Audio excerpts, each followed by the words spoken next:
Hi, I'm Lisa. Welcome back to Biblical Reality Check. In the last episode, we explored Proverbs as a map of consciousness, a guide for navigating a responsive universe.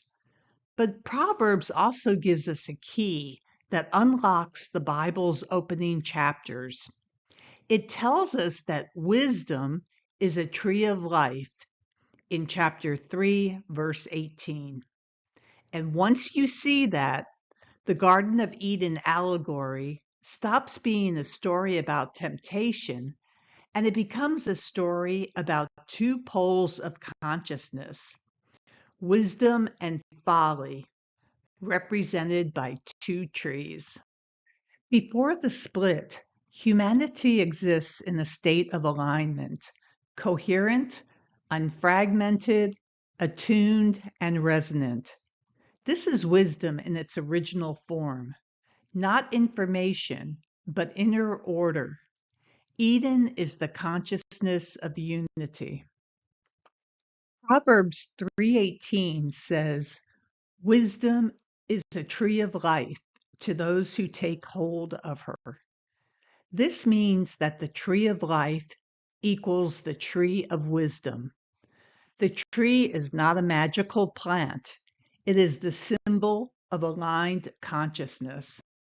The phrase for the word good in Hebrew is tov, T-O-V, and the phrase for evil is ra, R-A. These terms are not moral terms. Tov signifies functionality and purpose, whereas ra signifies dysfunction or corruption. Together, as tov ra, they represent the full spectrum of outcomes. In other words, the continuum between the poles of wisdom and folly. As we have shown in previous videos, the tree of knowledge of good and evil represents duality, self-consciousness, fragmentation over alignment, and ego over the I am identity. It's the moment consciousness splits. The tree of knowledge equals the tree of folly, not because knowledge is bad, but because knowledge without alignment fractures identity. The serpent doesn't introduce sin, it introduces distortion, the same distortion that Proverbs calls folly. It tells Eve, "You're missing something. You need more. Reality is withholding from you. You can't trust the source." Folly always begins with misalignment of identity. The serpent is the first whisper of the divided mind. Like the word evil, the word sin has accumulated so many moralistic layers through religious tradition that it no longer resembles its original meaning. In Hebrew thought, sin does not primarily describe moral wrongdoing. It describes a distortion, a misalignment of one's perception away from truth, identity, and reality. This becomes unmistakably clear in the story of Cain and Abel, which will be the subject of our next video. God tells Cain that sin is crouching at the door because Cain is refusing to align his mind with what is right and coherent. The issue is not the offering itself. It is Cain's inner posture, his distorted thinking, his unwillingness to return to alignment. In other words, Cain is not being judged for breaking a rule. He is being warned that his own misaligned perception is about to devour him. The moment man and woman eat from the tree, something fundamental changes. Unity becomes duality. Presence becomes self-consciousness. Coherence becomes fragmentation, and wisdom becomes folly. Their eyes open, but not to truth. They open to division. Shame enters their minds. Fear enters. Deceit and denial enter, and blame enters.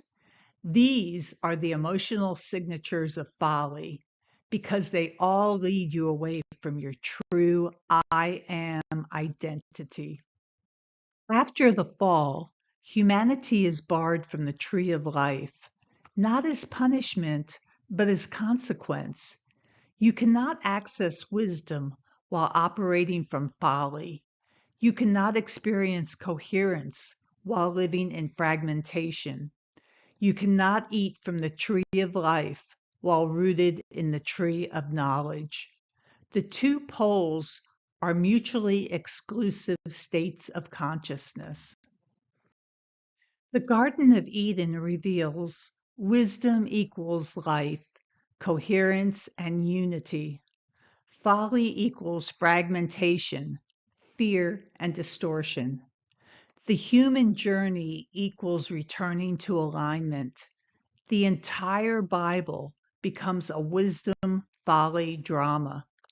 Cain and Abel, Pharaoh and Moses, Saul and David, prophets and kings, Jesus and the Pharisees, and it all begins with the two trees.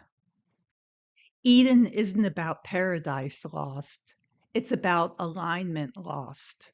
The tree of life shows us what wisdom looks like. The tree of knowledge shows us how folly begins, and the human story unfolds between these two poles. Once you see the two trees as wisdom and folly, the entire biblical narrative becomes a map of consciousness, a journey from fragmentation back to coherence, from misalignment back to wisdom, and from the divided mind back to the tree of life. Thanks for watching.